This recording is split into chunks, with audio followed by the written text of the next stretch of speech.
강의 계속 이어서 하겠습니다.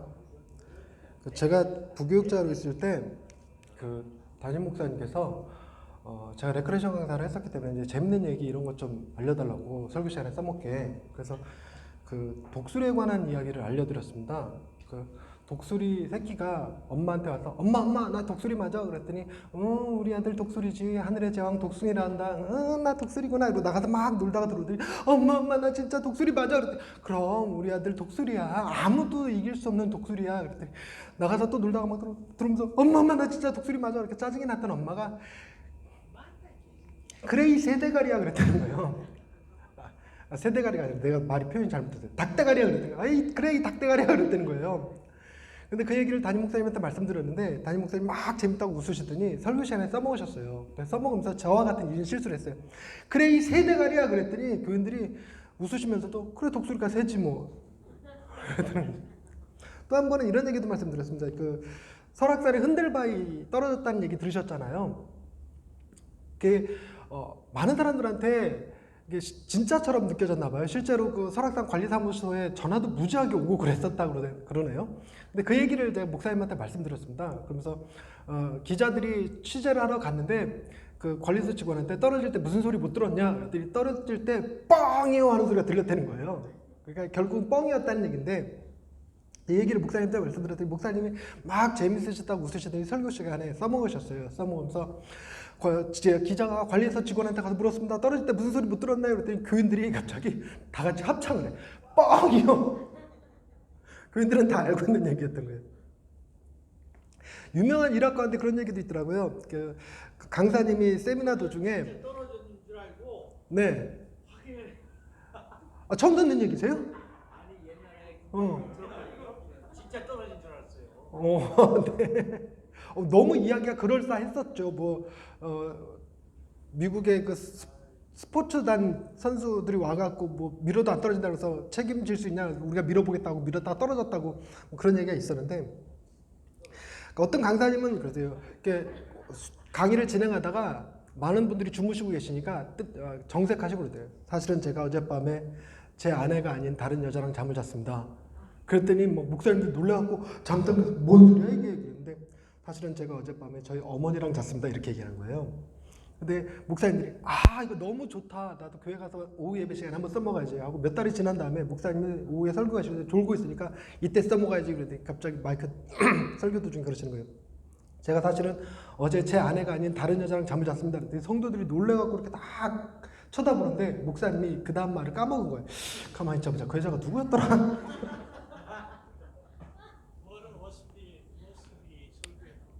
그래요? 네. 여기까지 이야기 완성까지 제가 말씀드렸고요. 상징의 성취, 이거는 그냥 제목만 들어도 아시겠죠? 노아의 방주가 뭘 의미하는지, 노뱀이 무엇을 의미하는지 이런 것들을 얘기하는 겁니다. 근데 이걸 좀 더 깊이 들어가서 요셉이 구덩이 속에 갇힌 사건, 이것이 무엇을 의미하는지 이런 것까지도. 그 다음에 율법의 수용, 이게 이제 저에게 꽤 신선한 얘기였는데, 율법의 수용. 여러분 성경을 읽다 보면 성경이 우리에게 얘기하는 로우가 있습니다. 이렇게 살아라고 하는 율법이 존재하죠. 예를 들자면 이런 겁니다. 하나님의 거룩하심 같이 너희도 거룩하라. 이거 우리가 어떻게 합니까? 그런데 이 명령을 누가 대신 이루어 주셨냐면 예수 그리스도께서 대신 이루어 주셨어요. 우리의 의가 바리새인과 서기관보다 결코 높지 않으면 결단코 하나님의 나라에 못 들어가는데, 이걸 우리가 무슨 수로 이뤄냅니까? 그냥 해결 방법은 뭐죠? 이 율법을 수용하신 예수 그리스도께서 만들어 놓으신 의의 옷을 우리가 덧입는 방법이 있습니다. 그게 율법의 수용입니다. 그런데 대조를 통한 비교는 설명이 됐고, 이 율법의 수용에서 어떻게 죄를 찾아낼 것인가, 그래서 죄의 6가지 이미지라는 걸 사용합니다. 제게도 많은 도움이 됐었는데, 6가지 이미지가 뭐냐면 시장 이미지, 우리가 노예로 팔려왔죠. 죄의 노예가 됐죠. 이게 시장 이미지입니다. 그 다음에 법원 이야기, 우리의 죄를 정죄받았죠. 우리는 죄를 율법에 정한 것을 어겼죠. 법원 이미지. 병원 이미지, 우리는 더럽혀졌죠. 그래서 상처 입은 영혼이 됐습니다. 병원 이미지. 학교 이미지, 여러분 무식도 죄예요. 하나님을 아는 지식이 물이 바다 덮음까지 넘쳐나야 됩니다. 근데 우리가 잘 알지 못해서 행하는 죄들까지도 다 죄에 해당되죠. 그 다음에 가정 이미지. 탕자처럼 아버지를 버리고 떠나버린 거죠. 우리가 아버지의 뜻에 순종하지 않은 겁니다. 가정 이미지. 그 다음에 전투 이미지. 우리가 싸워야 되는 싸움에서 실패한 거예요. 우리가 정직을 위해서, 그 법을 지키기 위해서, 정결하게 살기 위해서 노력했어야 되는데 실패한 것들. 근데 이 이미지들을 가만히 놓고 보면 성경에서, 본문에서 이런 이미지들을 찾아낼 수가 있습니다. 그 이미지들을 어떻게 해결하셨을까? 우리의 대신 죄의 시장에서 노예가 되어주셨고, 우리를 정결하다, 의롭다 인치셨고 하는 개념들로 우리를 자녀 삼아주시고, 우리를 대신해서 모든 전투에서 승리하셨고, 우리는 뒤따라가기만 하면 되고, 이런 이미지로 예수 그리스도를 드러내는 거죠.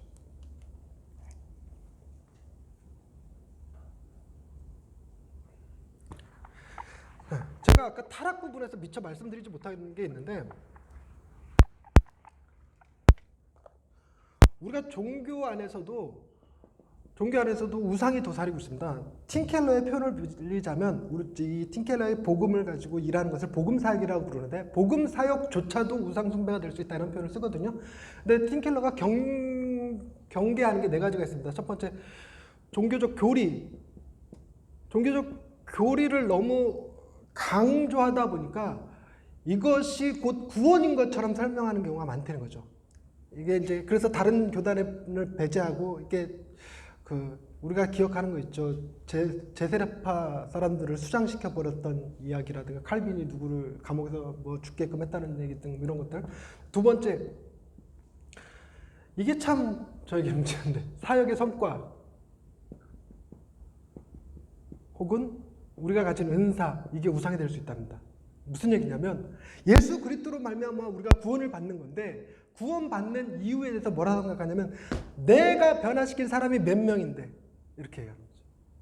나로 말미암아 하나님을 알게 되고 구원을 확신한 사람들이 도대체 몇 명인데 내가 천국 가겠지, 이렇게 생각하는 것, 이게 우리의 우상이 된다는 겁니다. 세 번째가 지난 시간에 주로 다루었던 거죠. 도덕주의, 종교적 도덕주의. 여러분 종교적 도덕주의가 네 번째 복음의 리셋이라는 것인데, 같이 설명할게요. 이 두 가지를 가만히 보시면요, 도덕주의는 표현이 이렇게 됩니다. 그래도 내가 하나님의 뜻에 잘 살았으니까 나 정도는 구원받겠지 하는 개념인데, 사람은 칭의가 성화에 앞선다는 것은 마음으로 알아요. 생각으로 알아요. 우리가 먼저 의롭다함을 받았고 그 다음에 성화되는 거죠. 그런데 칭의와 성화를 알면서도 불구하고 우리의 생각은 자꾸만 어떻게 하려고 하냐면, 우리가 거룩하게 살아야지만 하나님이 우리를 의롭다라고 여겨준다는 겁니다. 이런 문제가 생기죠. 이게 이제 복음의 리셋에서 어떻게 작동하냐면, 우리가 하나님이 우리에게 은혜를 베푸시고 우리가 순종을 합니다. 은혜를 베푸시고 순종을 하죠. 이런 패턴으로 갑니다. 은혜, 순종, 은혜, 순종, 이렇게. 그런데 어느 순간 이게 어떻게 읽어지냐면, 여기서부터 다시 읽는 거예요. 순종, 은혜, 순종, 은혜, 순종, 은혜, 순종, 은혜. 하나님이 우리에게 은혜를 주셔서 순종하게 하나님 앞에 순종하는 건데, 자꾸만 시간이 흐르면 내가 순종하니까 하나님이 내게 은혜를 베푸신다라고 생각하는 거예요. 특히 한국 사람은 더 심하죠. 우리 사고방식 자체가, 우리는 일한 자가 먹을 수 있습니다. 일주일을 살고 일요일에 와서 쉽니다. 그래서 일한 자가 쉼을 얻을 수 있습니다. 이런 생각을 가지고 있다 보니까 성경의 개념처럼, 성경은 저녁이 되고 그 다음날 저녁이 돼서 쉼을 얻은 자가 그 다음에 일을 하고 안식일부터 시작되죠. 그래서 하나님의 은혜를 받은 자가 그 힘으로 일주일을 살아갑니다. 근데 이 개념이 우리나라에서는 뒤집어져요. 그냥 뒤집어집니다. 그래서 하나님이 나를 받아주셨으므로 고로 나는 순종한다가 아니라, 내가 순종함으로 하나님이 나를 받아주신다라는 생각으로 우리의 마음이 리셋된다는 거예요. 리셋. 그래서 계속 복음에 대해서 얘기해주지 않으면 복음 설교를 하면서도 불구하고 자기 마음도 리셋이 돼버려요. 어떤 경우가 리셋이 가장 잘 되냐면, 서신서 설교할 때 보면요, 서신서가 앞부분에 복음, 뒤에 권면이 등장합니다. 되게 이런 구조를 띠고 있어요, 서신서가. 그래서 복음 얘기할 땐 예수 그리스도가 우리의 모든 구원을 해결해 주셨습니다, 주님으로 말미암아 의로워졌습니다라고 얘기하다가 한 2-3주, 3-4주 지나면서 3G 설교 쭉 하는데 권면으로 딱 넘어가면 그래도 우리가 주를 위해서 무엇인가를 해야 될 것 같이 얘기를 해버려요. 그래서 우리가 주를 위해서 감당해야 되는 그 힘이 우리를 의롭다 하는 힘으로 바뀌는 것처럼 만들어버리는 것. 이게 복음의 리셋입니다. 근데 복음의 리셋은 정말 자주 일어납니다. 또 다른 관점에서 살펴보면 여러분 하나님을 야훼 자존자라는 말을 쓰는데 하나님께서 엘로힘을 우리는 이걸 전능자라고 표현합니다. 그러나 야훼는 계시된 이름이지만 엘로힘은 그냥 보통 명사예요. 신을 경험한 사람들이 그 신에 대해서 엘로힘, 그거는 정말 못하는 게 아무것도 없구나라고 생각하는 게 엘로힘입니다. 근데 하나님께서 자기를 전능자로 계시해 준 적이 한 번 있습니다. 내가 아브라함과 이삭과 야곱에게는 전능의 하나님으로 나타났으나 출애굽기 6장 2절에 나오는 거죠. 거기에 관주에 밑에 엘샤다이라고 붙어 있습니다. 엘샤다이. 엘샤다이의 뜻은 뭐냐면 뜻을 정하시면 그 뜻을 이뤄낼 능력이 100%인 자가 엘샤다이의 뜻이에요. 그러니까 똑같이 전능자이기는 한데 두 개념이 조금 달라요. 엘로힘에서의 전능자는 뭐에 포커스가 맞춰진 거냐면 능력에 포커스가 맞춰진 거고 엘샤다이에서는 그 전능자의 포커스가 뜻에 맞춰져 있습니다. 뜻. 그래서 뜻에 맞춰져 있기 때문에 바울이 에베소서에서 표현했나요? 모든 일을 자기 뜻의 결정대로 일하시는 이, 그게 하나님이세요. 모든 것을 자기 뜻의 결정대로 일하시는 이. 그 엘샤다이인데 여러분 그 엘샤다이에게 기도를 하거나 엘로힘에게 기도할 때 기도의 내용이 좀 달라집니다. 어떻게 달라지냐면 엘로힘에게는 하나님 내가 이거 되게 해주세요 저거 되게 해주세요 그러면 뭐든지 다 해주실 거예요. 저 여자 되게 해주세요. 하나님이 하실 수 있어요 없어요? 하실 수 있죠. 능력이 얼마든지 있습니다. 저 빌 게이츠 같이 부자 되게 해주세요. 얼마든지 할 수 있습니다. 저희 교회 교인도 3만 명이 되게 해서 전 세계에서 가장 큰 교회 되게 해주세요. 하나님이 하실 수 있습니다. 근데 하실 수 있는데 무엇이 있어야 되죠? 하시고자 하는 뜻이 있어야 되는 거예요. 뜻. 그런데 우리가 엘샤다이한테 기도한다면 엘로힘은 아무래도 기도 운동으로 성장하게 하시고 엘샤다이는 우리 인생의 뜻이 중에 하나님 나를 가난하게 하신 이유가 무엇인가요? 내게 질병을 허락하신 이유가 무엇인가요? 우리 인천 지역에 이렇게 확진자가 확 늘어나게 하신 뜻이 무엇인가요? 우리가 엘로힘에게 기도하면 하나님 인천 지역에서 모든 코로나가 사라지게 하여 주옵소서. 내가 예수의 이름으로 명하나니 코로나에 떠나갈지어다. 아멘. 이렇게 되는 거고 엘샤다이에 기도하면 하나님을 묻는 겁니다. 하나님 우리가 놓치고 있는 것이 무엇인지요? 하나님 우리가 무엇을 깨달아야 되는지요? 우리가 뭘 더 바라봤어야 되는 건지요? 하나님 우리에게 코로나를 허락하신 당신의 뜻이 무엇인지요? 이렇게 찾는 게 엘샤다이죠. 그런데 여러분 이 엘로힘과 엘샤다이는 단순히 기도의 문제에서만 문제가 되는 것이 아니라 여러분 구원의 문제에 있어서도 여러분 하나님이 우리를 구원하실 수 있으십니다. 그러나 우리를 구원하시기 위해서는 우리를 선택하시는 하나님의 뜻이 중요하죠. 그래서 우리는 하나님의 선택을 받은 자면 하나님이 그 뜻을 이뤄내는 100%이신 분이 구원을 이루기 위해서 아들의 생명을 걸고 일하신 거기 때문에 아들의 뜻을 정하기만 해도 그 뜻을 이뤄낼 능력이 100%인 엘사다이께서 어떤 뜻을 이뤄내기 위해서 당신의 아들의 생명까지 걸었는데 세 가지가 있을 리가 없죠. 산무 뭐가 없냐면 첫째 실수가 없어요. 실수가 있으면 안 되지 전능자 엘사다이께서. 두 번째 실패가 없어요. 내가 너를 구원하려고 하긴 했는데 도저히 안 되겠다. 결국 넌 지옥 가버렸구나. 이렇게 될 수가 없어요. 이거 마치 가룟유다를 생각나게 하는데. 그 다음에 포기가 없으십니다. 내가 너를 구원하려고 했는데 하다 너는 도저히 못하겠다 라고 하는 포기가 없으셔요. 만약에 이 세 가지 중에 하나라도 있으면 그분은 엘샤다이가 될 수 없습니다. 그런데 문제는 이런 식으로 접근해버리면 하나님이 나를 구원하시는 것이 내게 큰 엘샤다이 하나님이 나를 구원하셨다는 사실이 되게 큰 감사가 돼요. 나는 실수할 수 있거든요. 나는 신앙생활하다가 넘어질 수 있고 포기할 수 있고 어쩌면 내가 하나님을 저주해버릴지도 모르겠어요. 한 번 한 적도 있고요. 저희 어머니 교통사고 났을 때 신학교 다니고 있을 때인데 신학교 때려치고 그 하나님을 저주하고 돌아다니던 시절이 있었습니다. 방황하던 시절이 있었어요. 저는 그럴 수 있죠, 인간은. 근데 하나님도 그러시면 안 되죠. 하나님의 구원은 완벽하게 돼요. 여기서 성도의 견인이 나오죠. 성도의 견인. 그런데 이 뜻에 맞춰지면 내가 구원받았는지 어떻게 할 것이냐? 하나님 너 구원했어? 하나님 너 구원 안 하셨다 그러면 어떻게 할래? 너 구원 안 하셨다 그러면 생명책에 네 이름이 없다 그러면 어떻게 할래? 그랬더니 이제 대부분의 학생들이 하는 얘기가 그거예요. 하나님이 나를 구원하실 수밖에 없도록 제가 더 열심히 노력하면 됩니다. 이렇게 얘기해요. 그 엘샤다의 의미를 이해 못한 거예요. 그래서 우리는 그 학생이 가지고 있는 생각처럼 하나님이 나를 구원하시지 않았다면 나는 구원받을 수 있는 자격을 내가 맞추기 위해서 나는 절대로 예배 빠지지 않고 열심히 전도하고 열심히 성경을 읽고 신학교에 들어가서 목회가 되고 나중에 선교사가 돼서 외국에 나와서 선교하다가 끝내 순교하리라. 그럼 나 구원하시겠지. 여러분, 그 사람의 구원은 누가 이뤄낸 겁니까? 자기 자신이 이뤄낸 거예요. 자기 자신이. 그럼 그가 행했던 모든 것, 열심히 신앙생활하고 열심히 교회 신학교도 다니고 목사도 되고 선교사도 되고 순교까지 했는데 그 모든 것이 결국은 자기를 지옥으로 이끄는 힘밖에 안 되는 거예요. 근데 이런 우리의 잘못된 행위들이 복음의 리셋 안에서 계속적으로 일어납니다. 우리는 하나님이 우리를 위해서 예수를 통해서 행하신 모든 일에 그 안에서 기쁨과 만족을 누려야 되는데 그것을 이렇게 잘 공감하지 못하고 우리는 뭔가 우리의 공로가 있어야 될 것만 같아. 제가 이런 얘기하면 몇몇 목사님들 그런 얘기 하십니다. 그래도 입으로 시인은 해야지. 입으로 시인은. 예수를 믿는다고 입으로 시인은. 칼빈의 5대 교리 가운데 그것이 불강력적 은혜. 이거 갖고 논쟁 많이 하죠. 불가능적 은혜. 컵이 있는데 여기 뚜껑이 있습니다. 그럼 뚜껑이 있으면 하늘에서 내리는 비가 여기 들어올 수 있을까요? 없을까요? 없겠죠. 그럼 뭐는 해야 되냐면 뚜껑을 여는 건 해야죠. 여는 거. 이런 얘기 많이 들으셨죠. 근데 불가항력적 은혜는 뭐예요? 비가 너무 세게 와서 뚜껑이 깨진 거예요. 아니면 비가 산성비라서 뚜껑이 녹아버린 거예요.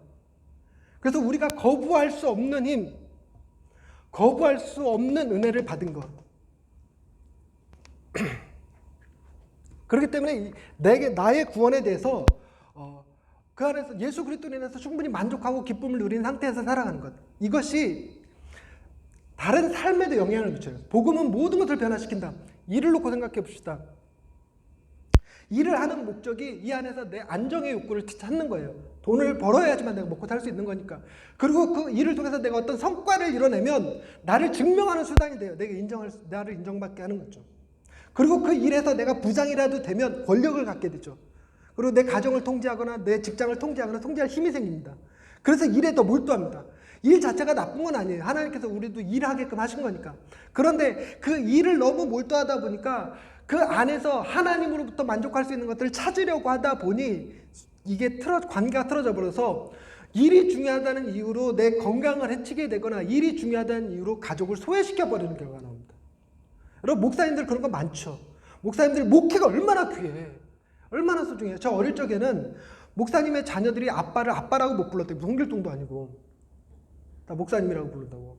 그래서 저 때 제가 고등학교 3학년 때 좀 신문에 어떤 목사님의 딸이 자살했어요. 자살하면서 유서에다가 아버지라 부르지 못하는 거에 대한 괴로움을 적어놓고 자살했어요. 그래서 저는 저희 아이들한테 교회에서도 아빠라고 부르게 해요. 저희 아이들은 저한테 그냥 교회에서도 아빠라고 불러. 혹시 여러분들의 자녀들은 교회에서 아빠라고 못 부르게 하지 않으신지, 목사님이라고 불러야지 어디서 뭐 이렇게 그럴지도 모르겠는데. 근데 우리 선배님 이 정죄하고자 하는 게 아닌데 이게 정죄로 들려질까 봐 조심스럽긴 한데 그러잖아요. 나 땐 말이야 애들 집에서 이렇게 가둬놓고 전도하러 다니고 찬양 성가대 지휘하고 아침 일찍 나서 저녁 읽고 집에 들어가면 세상에 장판이 다 타버려. 얼마나 감사한지 몰라. 그래도 집에 불이 안 남겨. 내 집에 애들이 있는데 어느 날 집에 들어갔더니 세상에 전등을 다 깨져 있는 거야. 근데 우리 아이가 4살 때인데 감전 안 된 게 얼마야. 하나님이 지켜주셨어. 하나님이 지켜주셨어. 여러분, 우리가 이런 식으로 가정을 돌보지 않는 책임이 우리한테 없는 걸까요? 우리가 일 중독에 빠져서 이게 사역이 되고 소명이 되면 그런 일을 만들어낼 수 있습니다. 여러분, 제가 이 우상을 찾는 여러 가지 방법 중에 이런 것도 하거든요. 이렇게 4칸 만들어 놓고 여기서 내게 있는 가장 소중한 것, 사람 포함 물건 다. 그 다음에 갖고 싶은 것. 그 다음에 마지막에 존경하는 거. 근데 여기 세 번째가 뭐였는지 잊어버렸네. 이래갖고 16 이렇게 48에 32, 32개의 칸을 만들어서 이렇게 적게 하는데, 여기는 소중한 사람, 여기는 소중한 물건, 소중한 물건, 갖고 싶은 것 이렇게 나는데 대부분 어떤 결과가 나오냐면 이렇게 풍랑을 만났습니다. 우리가 하나 지우세요. 물건을 버리세요. 그러면 제일 먼저 버려지는 게 존경하는 인물들을 다 버려줍니다. 이건 필요 없는 거예요. 사는데. 그 다음에 지워주는 거 갖고 싶은 거 지금 없는 거는 이게 다 버려줍니다. 그리고 내게 있는 소중한 것들 중에 첫 번째 성경책 적으시는 분들 많거든요. 믿는 분들이. 성경책 있고 이제 소중한 사람은 자녀, 남편이나 아내, 자녀. 대개는 남편은 저 뒤로 가고 자녀들 1번 아들, 2번 딸 뭐 이런 식으로 적어요. 저도 마찬가지로 이렇게 적거든요. 그러면 풍랑을 만났습니다. 버리세요, 버리세요, 버리세요. 끝까지 남는 게 되게 여기 남아요. 아들, 딸 남는데 신기하게도 주로 아픈 자녀가 남아요.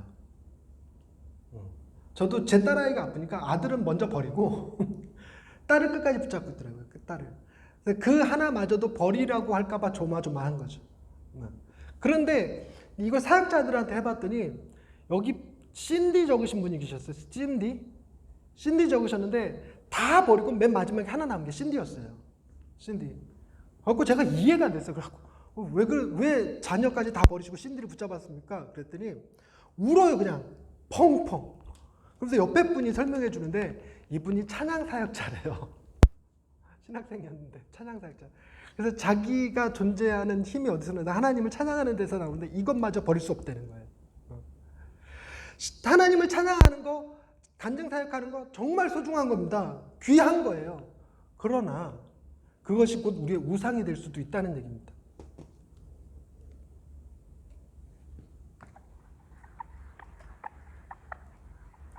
회복의 단계로 넘어가십시다.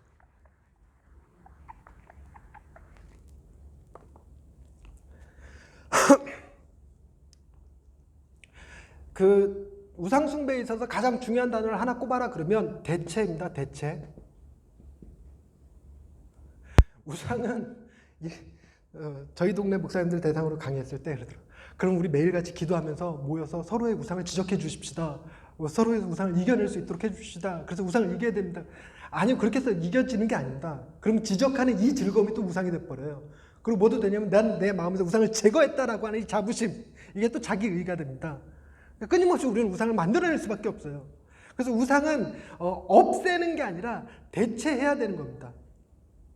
그래서 여러분 당구 좋아하는 사람에게 당구 끊게 하는 힘은 골프 가르쳐 주는 거예요. 그 마약 끊게 하는 힘이 뭐가 있을까요? 더 센 마약을 주는 거죠. 우리 신앙을 버리게 만드는 힘, 혹시 한 10억쯤 준다면 목사 때려치겠다 하시는 분 혹시 안 계신가요? 난 그럴 수 있을 것 같은데. 하나님이 나한테 돈을 안 줘요. 내가 돈에 약하다는 걸 아셔서. 또 미인에 약해요. 그래서 내 평생 우리 교인들 중에 미인이 한 명도 없는 이유를 알았어. 내가 시험 들까 봐. 대체해야 됩니다. 근데 예배 문제, 팀 켈러는 답이 예배에 있다고 그래요. 예배만이 해결책이다. 근데 예배에 대해서 좀 관점을 좀 바꾸셔야 되는 게 있는데 우리는 예배를 내가 드리는 걸로 알아요. 내가 드림. 그래서 이 예배가 뭘로 바뀌어 있냐면 하나님이 주신 은혜여야 되는데 이게 은혜여야 되는데 은혜가 아니라 나의 순종이나 공로로 돼버려요. 그래서 예배 그 자체로 하나님의 은혜가 아니라 예배를 통해서 내가 예배를 잘 드림으로 하나님으로부터 은혜를 받아내겠다라는 그런 생각을 갖게 만듭니다. 근데 이 예배에 대해서 들여다보기 위해서 여러분 십자가가 하나님의 사랑이잖아요. 하나님의 사랑. 그런데 한편으로는 하나님의 공의입니다. 예수 하나님의 공의라고만 이게 그 찬양. 근데 공의의 뜻은 내가 100만 원을 훔쳤다면 법이 벌금으로 100만 원을 내게끔 돼 있다고. 원금 플러스 벌금 100만 원. 이게 이제 법이라고 생각해 보십시다. 그랬는데 재판관이 첫 번째, 아니 목사라는 사람이 말이야 사회에 모범이 돼야지. 당신은 가중처벌 이러면서 원금에다가 플러스 200만 원 내. 여러분 이거 공입니까 아닙니까? 이거 공이 아니에요. 두 번째, 아니 목사님이 얼마나 먹고 살기 힘들었으면 훔치셨습니까? 그래 탕감해 드리겠으니 100만 원 원금만 내십시오 하고 빵원 플러스 빵원. 이건 공입니까 아닙니까?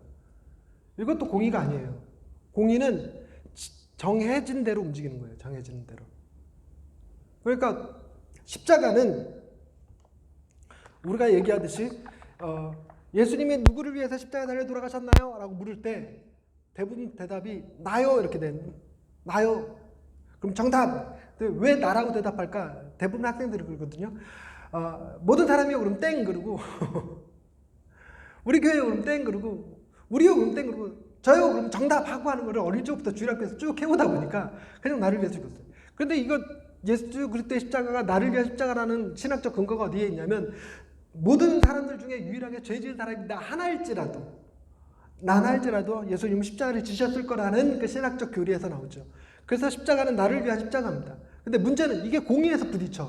여러분 나를 위한 십자가라는 것은 너무 좋고 감사한데 그러면 공의라는 것은 예수님이 나를 위해서 십자가 달려 죽으신 게 아니라면 내가 이렇게 죽어야 된다는 거예요.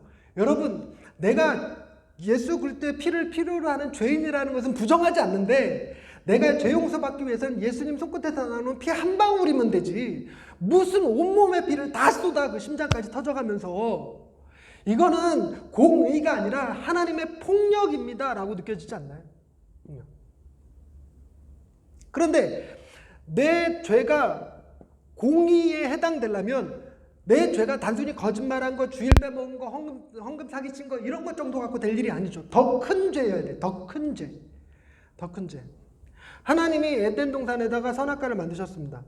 최초의 범죄죠. 가만히 생각해 보십시다. 선악과를 만들면 아담과 하와가 선악과를 따먹을 걸 아셨을까요? 몰랐을까요? 아시겠죠. 전지하신 분이니까 아신단 말입니다. 그러면 이게 위험한 거니까 치워야 되잖아요.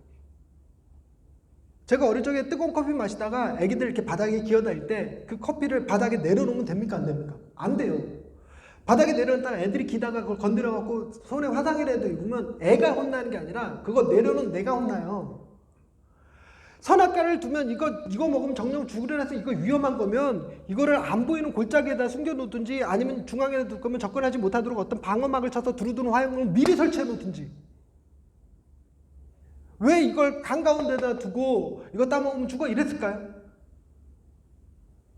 그런데 이걸 두고 설명하는 방식이 이런 겁니다. 아담과 하와가 선악과를 따먹었어요.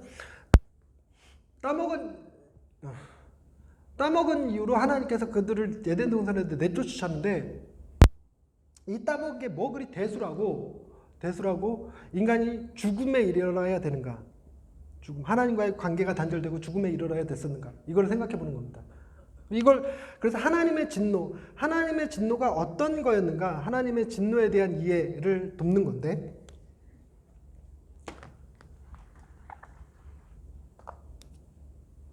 야곱의 이야기를 한번 보십시다. 야곱이 라헬을 사랑했어요. 야곱이 라헬을 사랑했는데 7년간 쇠가 빠지게 일했습니다. 라헬 하나를 사랑해서. 그랬는데 7년을 수일같이 여겼어요. 근데 첫날 밤 딱 치고 났더니 라헬이 아니라 레아였습니다. 알력이 약하다라고 표현된 레아. 여러분 제가 정리해드린 자료 꼭 보시면 좋겠는데 이런 대화가 나오더라고요.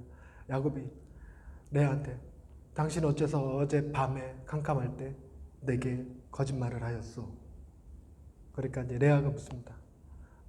그럼 당신은 왜 당신의 아버지한테 캄캄할 때 당신은 거짓말을 하셨나요? 저거 굉장히 짜릿한데 그 말 보고 중요한 게 아니고 근데 생각해 봅시다. 야곱이 7년을 일하고 라헬이 아니라 레아였을 때 받은 분노 라반과 합의를 하긴 했는데 그래서 7년 일했으니까 라반이 용서받았지 만약에 70년을 일했는데 70년을 일했는데 눈 떠보니까 레아야. 그러면 라반을 쳐 죽여도 여러분 왠지 야곱이 용서가 되지 않을까요? 그러니까 행위 자체는 라헬과 레아를 바꿔치기 한 것뿐이지만 피해자가 느끼는 분노의 크기는 달라질 수 있습니다. 동일한 관점으로다가 아내랑 저랑 바람을 폈어요, 둘 다. 근데 제가 아내가 바람 핀 걸 알고 느끼는 분노와 제가 바람핀 걸 알고 아내가 느끼는 분노는 크기가 결코 같지 않습니다. 뭐의 차이냐면 아내는 저를 위해서 자신의 삶을 희생한 거거든요. 자기의 꿈도 포기했고 저한테 올인해서 지금 개척교회 할 때 3호로 일했으니까 지금도 등쳐가잖아요. 지금 아내가 벌어다 주는 돈으로 먹고 사는 그런 삶을 살고 있으니까. 그랬는데 바람을 펴? 더 화가 나는 거죠. 더 화가 나. 하나님이 선악과를 따먹으면 안 된다라고 말했는데 선악과를 따먹었을 때 하나님의 진노는 어느 정도였을까? 이렇게 계산해 볼 수 있습니다. 야곱의 진노가 그가 라헬을 위해서 한 행위, 수고와 비교하겠죠. 두 번째, 라헬을 사랑하는 사랑의 크기에 또 비례할 겁니다. 사랑의 크기에. 하나님이 아담과 하와를 창조하시기 전에 하늘에 별을 쏘놓았습니다. 하늘에 별이 몇 개일까요? 별을 창조하신 이유가 여러 가지가 있겠지만 지금 접근은 이런 거예요. 아담과 하와를 위한 데코레이션이라고 생각하는 거예요. 하늘의 별의 개수가 몇 개일까요? 어떤 아이가 그 천문학자한테 가서 물었답니다. 박사님 하늘의 별이 몇 개인지 알려주세요. 그랬더니 도저히 셀 수가 없다. 나 너무 많아서 알 수가 없어. 아, 그러지 말고 알려주세요. 아니야, 알려고 해도 알 수 있는 게 아니야. 알 수가 없어. 전혀. 무수히 많아. 어마어마하게 많아. 아, 그러지 말고 알려주세요. 그랬더니 그만두게.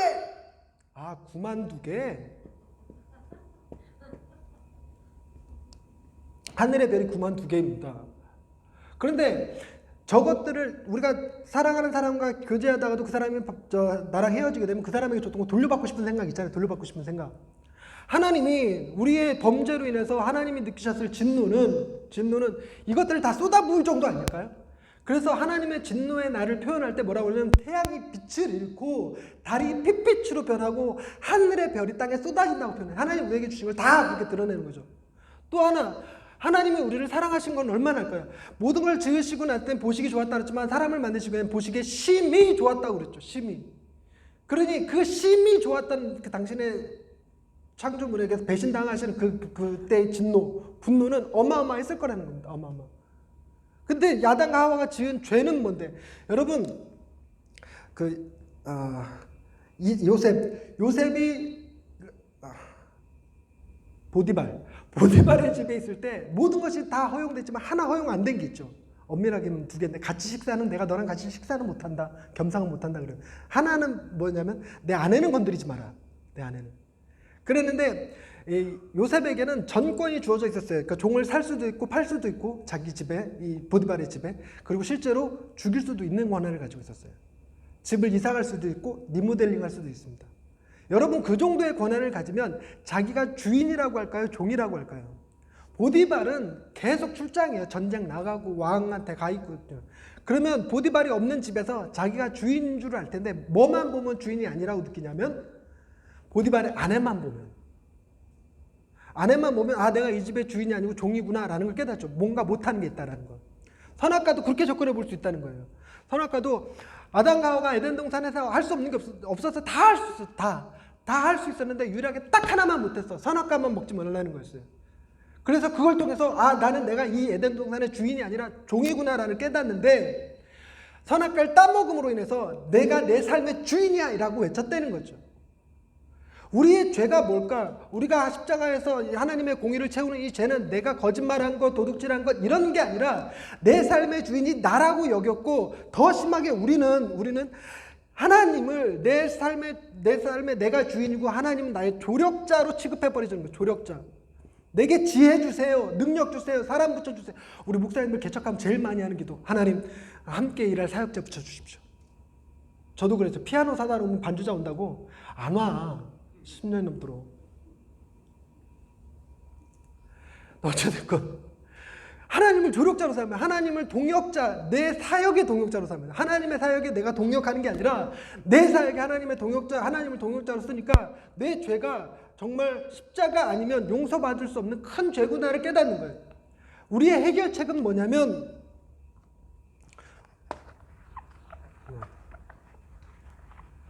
우리의 해결책은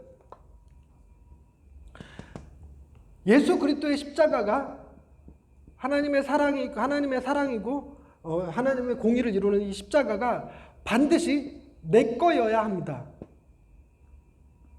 옳고 그름의 문제를 떠나서 무조건 내 거여야 돼. 그렇지 않으면 나는 해결받을 길이 전혀 없어요. 그런데 이 내 거인 걸 어떻게 확인할 거냐는 겁니다. 내 거인 거를. 여러분, 우리가 예수의 이름으로 귀신을 내어 쫓고 예수의 이름으로 죽은 자를 살려내고 병든 자를 고치고 한다 할지라도 주님이 뭐라고 그러냐면 내가 너희를 도무지 알지 못하느니 내게서 떠나가라 라고 말씀하실 수도 있어요. 내가 방언을 말한다고 해도 그것이 우리는 깽가리가 될 수밖에 없는 경우도 있습니다. 그러니까 내가 방언을 하는 것, 내가 은사가 있고 능력이 있어서 어떤 위대한 일을 행하는 것, 그것이 내가 구원받았음을 의미하지 않아요. 다른 편으로 그것이 내 십자가가 나를 위한 십자가라는 것을 증명해 주지 않습니다. 방법은 하나밖에 없어요. 그게 뭐냐면 하나님은요, 당신이 구원한 백성들의 이름을 당신의 손바닥에 새기신대요. 여러분, 이 표현도 새긴다는 것이 쓴다가 아닙니다. 제가 매직으로 여기다 제 이름을 적으면 몇 번 씻으면 지워질 거예요. 그런데 새기면, 칼로 새기면 몇 번 씻는 걸로 지워지는 게 아닙니다. 계속 남아있단 말이에요. 그러니까 내가 구원 받았는지 안 받았는지는 뭘로만 알 수 있는가? 하나님 내 이름 아시나요? 묻는 걸로 해결될 수 있어요. 하나님이 대답하시면 내가 너 안다 그러면 그게 내 십자가가 나에게 주어진 사랑이고 하나님의 공의를 채우는 수단이 되죠. 그것밖에는 없어요. 그래서 내 이름 아시죠 하고 묻는데 대답은 세 가지로 나올 수 있습니다. 첫째, 내가 너 안다. 두 번째, 내가 너 모른다. 불법을 행하는 자야. 내게서 떠나가라. 둘 중에 하나일 수 있죠. 둘 중에 하나일 수 있습니다. 그런데 세 번째가 있어요. 세 번째는 뭐냐면 안다 모른다도 아니야. 이것 하나님 자체가 없다.